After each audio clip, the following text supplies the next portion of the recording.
You're listening to the Making a Multi-Million-Dollar MedSpa podcast, where we have real conversations about what it takes to run a successful business. Thank you for joining us as we showcase and share our day-to-day successes and, even more importantly, failures and mistakes, and host some of our peers, colleagues, and other experts in the field. Welcome back to the Making a Multi-Million-Dollar MedSpa podcast. In today's episode, we are so excited to host our first podcast guest, Deja Simmons. Deja is the founder and president of DejaVu MedSpa in Lone Tree, Colorado, and may be one of our longest Mint clients. Tune in as we chat about how she got started in the industry, lessons she's learned over the years, and how she juggles being a business owner, laser and injector rock star, and a busy mom. Thanks for coming on, Deja. So happy to have you today. Thank you so much. I'm so excited. Yeah. So one of the things maybe we could just jump right into is, and actually, no, I don't want to jump right into that. Maybe just start off with a little bit again about your clinic and where you are in this process of opening up your clinic. Yeah, sure. So I've been a physician assistant in plastic surgery aesthetics for 17 years. And I just feel so blessed to have trained under some of the best physicians. And so I opened the practice 4 years ago in 2017. So we've been open about a little into our fourth year now. And this past year, we've grown 170%. Yay, so exciting. I started off with just myself and one esthetician. So we've just grown and it's just been so exciting. I love this industry. I'm so passionate about it. So yeah, it's fun. And so you started with one esthetician and yourself. Now, what does your team look like?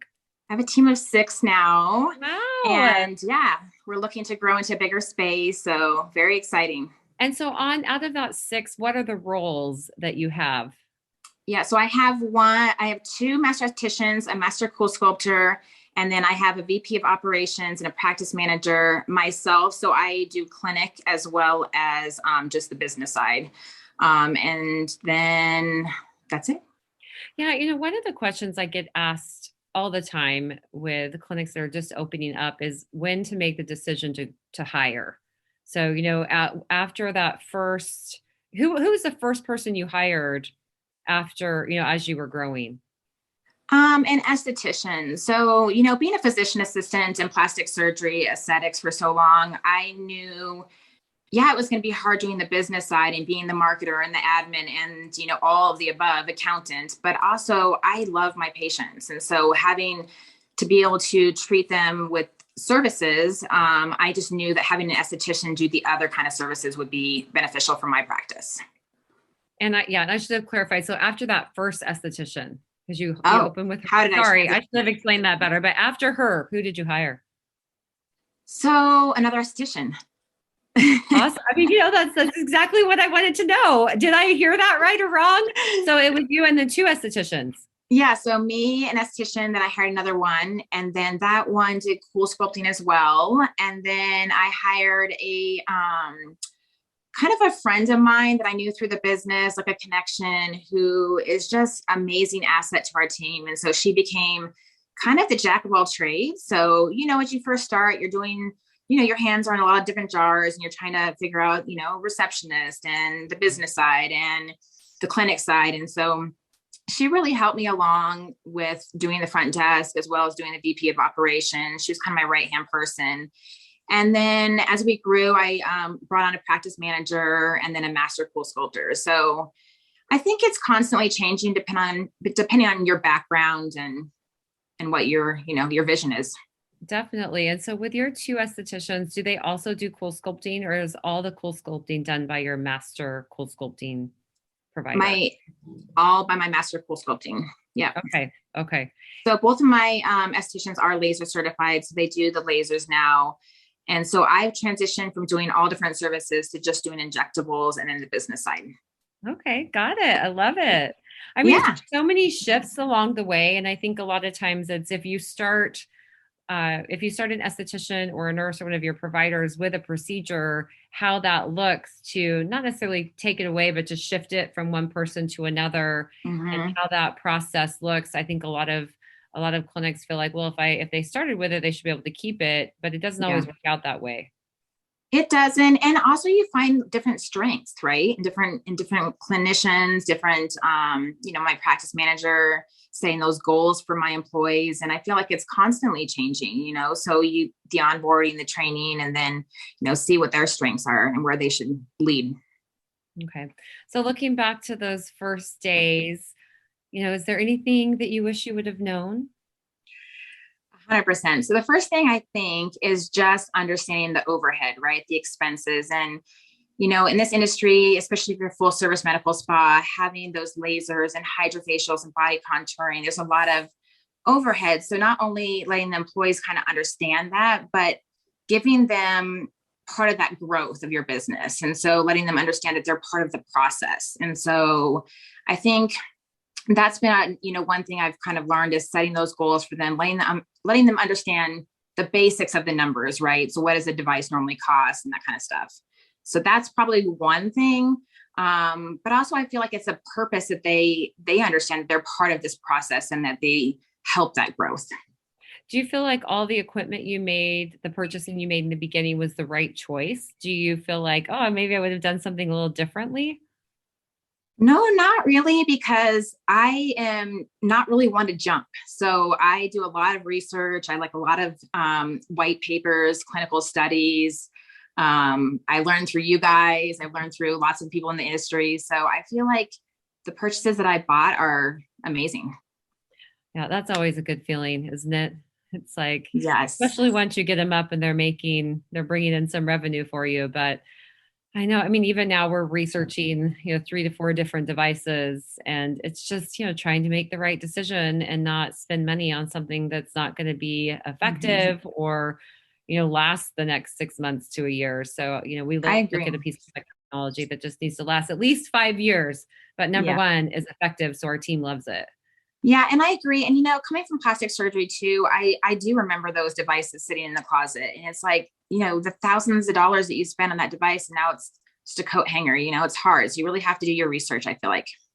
What's your favorite treatment? Like a treatment you couldn't live without? Oh, Halo. Yeah. Halo. I love doing micro laser peels. So I'm the only one who does the micro laser peels, but Halo hands down for me. I know it's just so much easier than micro laser peel in terms of downtime. Although there's just some clients that like without the micro laser peel, they're just not going to get the results that they want. So yeah, for sure. Yeah. And so with your micro laser pills, are you doing more of the resurfacing type settings? Or are you? Yeah. So I do a little bit more moderate deep, in office, obviously. So we do have Pronox. But I just love the results, and patients who are a little bit more mature, they need something a little bit more for their, deeper wrinkles around their mouth. And actually I just watched your webinar on the Halo with the micro laser peel around the mouth. So I'm going to steal that from you and, and use it. I'm glad. Yeah, I love that. So and you're talking about the Halo Plus course. Is that what you're talking about with Dr. Burns? Yes. Your course you just had last week, that was the immersion Halo immersion course. Yeah.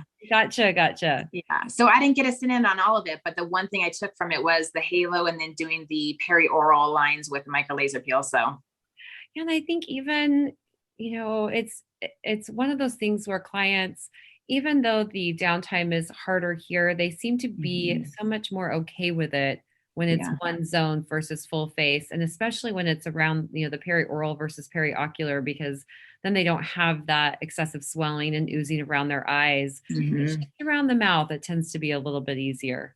Yeah. Dr. Burns, Jay Burns in our premier e-courses teaches the Halo Plus course where he teaches deep resurfacing with it. So I did the Halo portion. He does the deep resurfacing portion, just a dental block and the deep resurfacing. And so, he is doing those TRL, like the laser resurfacing settings with it, which it's such a great treatment. Yeah, it is. So what about your team? What do you think that their top procedures, like if you were to say, what's your top 1 or 2 within your clinic? I mean, I feel like always optimizing the skin. So I feel chemical peels, hydrofacials, prior to lasers is important for us. But Forever Young is probably our number 1 seller.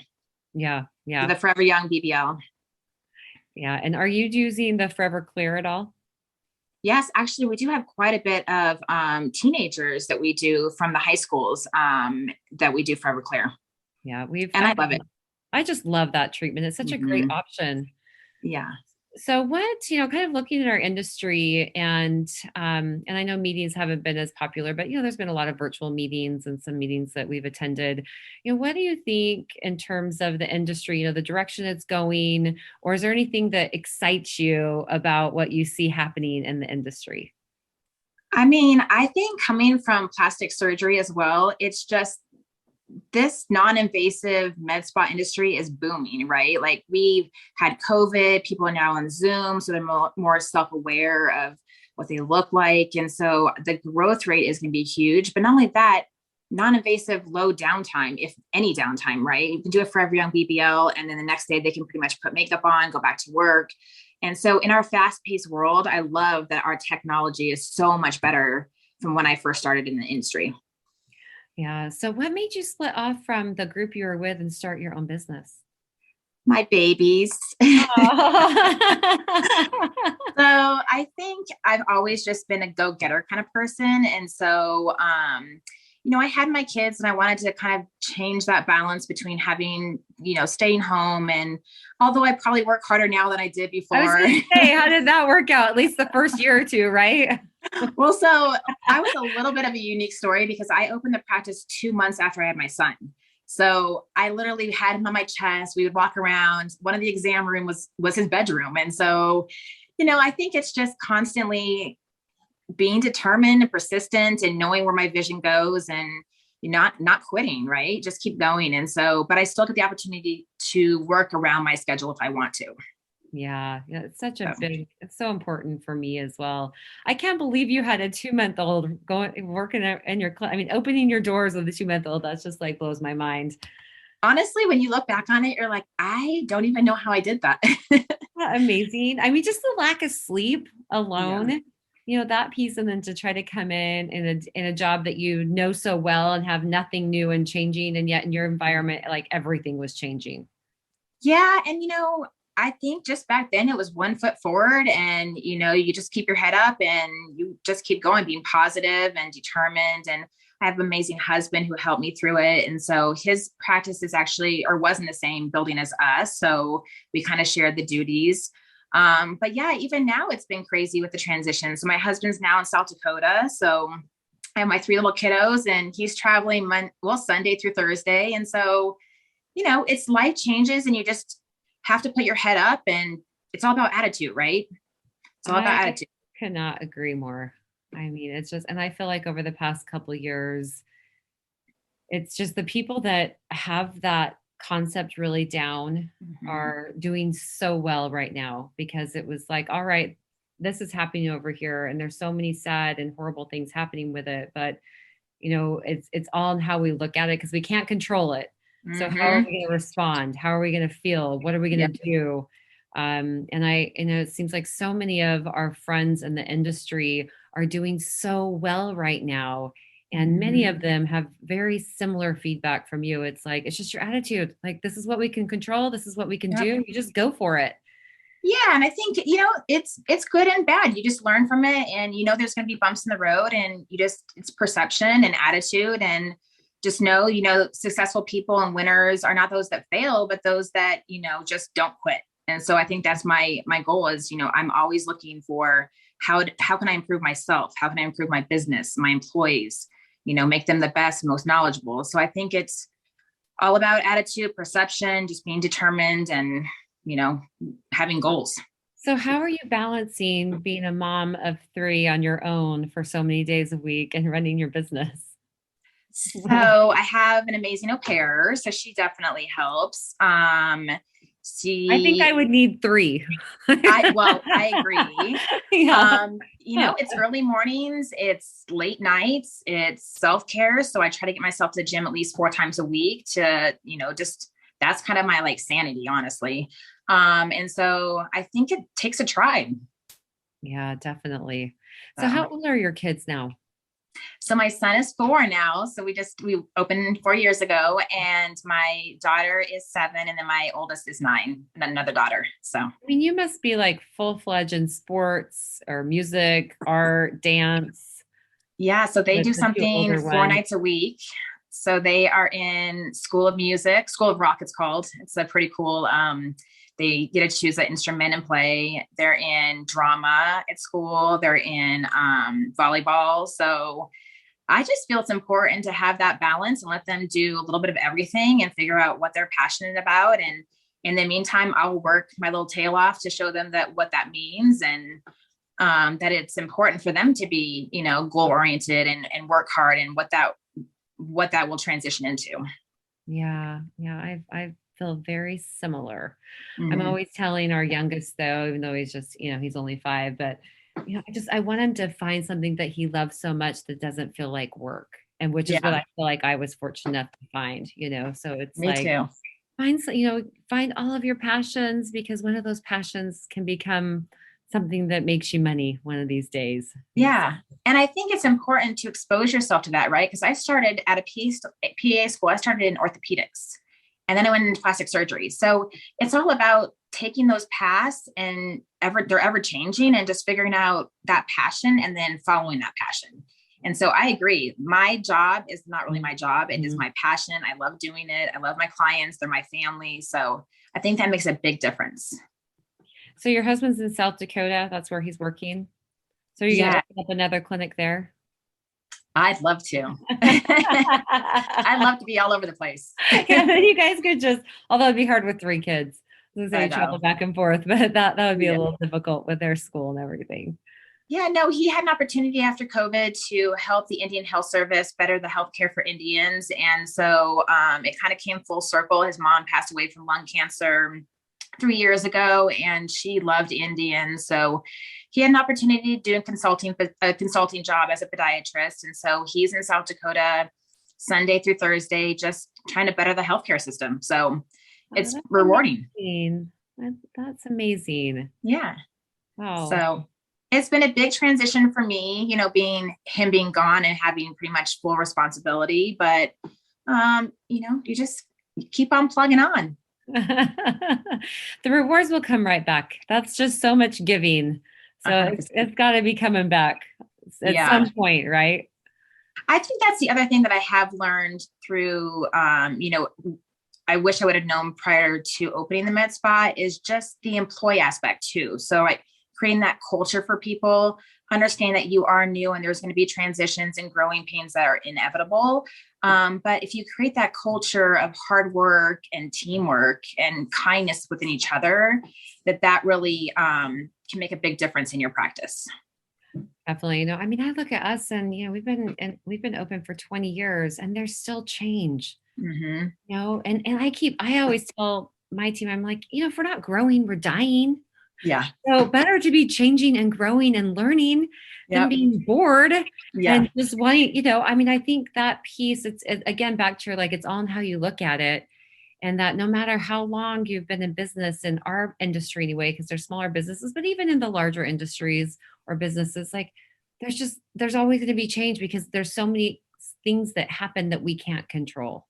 Yeah. So, I mean, look at COVID. I mean, that changed a lot of people's mindsets. It changed, all of us in very different ways. So definitely. So what has been your biggest learning curve? Or biggest maybe learning curve, or maybe a mistake, or anything that kind of comes to mind, or your struggle, like maybe your biggest struggle, something like that. The biggest struggle or learning curve is just having the right people on the bus. So I feel like sometimes you have to turn over a few rocks to find your gems. And so I feel for me, that has been kind of one of those things, is especially when you're young and there is a lot of change in the beginning and trying to figure out your path, having long-term employees who understand that vision and, want to do it with you. So I think the employees is hard. I mean, I think it's the most important piece. 100%. And I really like letting someone go. It's just like the hardest thing on me. Mm-hmm. I am, I really, really don't like it. And I know nobody does, but it's just hard. And so, there are points in my career that I would wait too long Mm-hmm. to do it because it's just so hard. And I think to your point, like it changes the whole atmosphere, not just for Yeah. me. So I always think, it's about my team. Do it for the team. Do it for the team Yeah. because it And makes it's such an impact. Yeah, I feel it's hard. I'm an emotional person, so I become very connected to my employees, right? And so that is a hard thing. It's like, it's not the right fit, but you don't want them to go because you love them as a person. It's just not the right fit in your practice, right? So I think that's hard for sure. But I've learned probably the biggest thing I've learned probably is to, be emotionally connected, but understand that it is a business. Hmm. So where do you find people? Where do you turn to find new recruits when You you're know what, looking? Kathy? That's been so hard since COVID. I feel like before I would do a posting and I get, 300 resumes and you have to filter through all those. And since COVID, it's a very different mindset. And I'm not sure why, but I've been blessed enough to find two new employees recently who have been amazing. So, I don't know. It's been hard. Where have you found success with that? Well, I was asking because I feel like what you just said is a lot of people's story. I mean, we're hiring a new nurse right now, and it's been word of mouth. So we reached out to the reps, all of the injectable reps and laser reps and skincare reps, and said we're hiring. And then it turns out there's a nurse from a city which is a couple hours away, and she just happens to be moving to Kansas City. She's got a background in derm and plastic. She knows Cyton lasers. I mean, Oh, it's just wow. like, I don't know. We'll Gold see. mine. Yeah, we'll see. But with her and like so many of our team members, a lot of times it's word of mouth or a referral that comes from either the reps or someone on our team. It just so happens that this nurse is also went to high school with one of our current nurses. I mean, Oh my how goodness. weird is that? I know. Yeah. So Small all the world. stars are aligning, but I feel Yes. like it's usually, it's not that easy. It's hard to find people right now. Mhm. And so, I think for us, like, of course, we reach out to all the reps. We posted on Facebook. We have our team posted on their social media platforms. Yeah. We're on Indeed and all of those platforms. But we're also hiring a full-time nurse trainer right now for Mint, and that's been a difficult role to fill. So, Mhm. we're hiring right now and always looking, but I think a lot of clinics out there are struggling to find people to fill their spots. I agree. It's been tough. And so I don't know. I mean, we just keep posting, but it's just nice to be growing, honestly. It's nice to have the opportunity to even look for somebody, right? Definitely. It's a good But problem to have. Good problem. 100%. Well, I is love there it. anything we haven't talked about today that you'd like to share? Um, no, I don't think so. This has been like super exciting. It's nice just to talk to you and see you and, you know, Oh, I know. I just feel so fortunate. I think with this platform, I thought, just to make the connections, and to keep those connections, because I look at my career and, how I've gotten to where I am. And so much Mhm. of it has been the networking and connections that I've made over the years. Yep. And I always tell people about, I met Jay Burns 10, 12 years ago, and now here we are, he's launching an online training program with us, and there's just Yep. so many beautiful things. And so I thought, why don't we continue to connect and to share the information throughout our Mint clients? Because 5-10 years from now, I think it just gets bigger and stronger.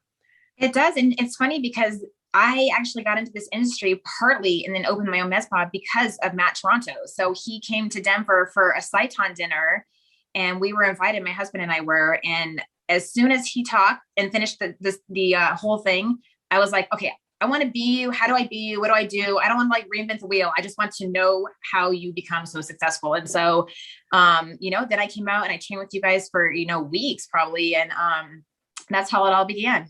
Yeah, well, we're just so fortunate to know you. Yeah. Yeah. You guys have been a blessing in my life. So thank you so much. Oh, well, thank you. I will share that with Matt, and he'll be listening to this anyway, but he'll love to hear that. That'll make it feel so good. So, all right, you guys. So thank you for tuning into this episode of The Making of a Multi-Million-Dollar Med Spa with Deja Simmons from Colorado, and we'll see you at the next episode.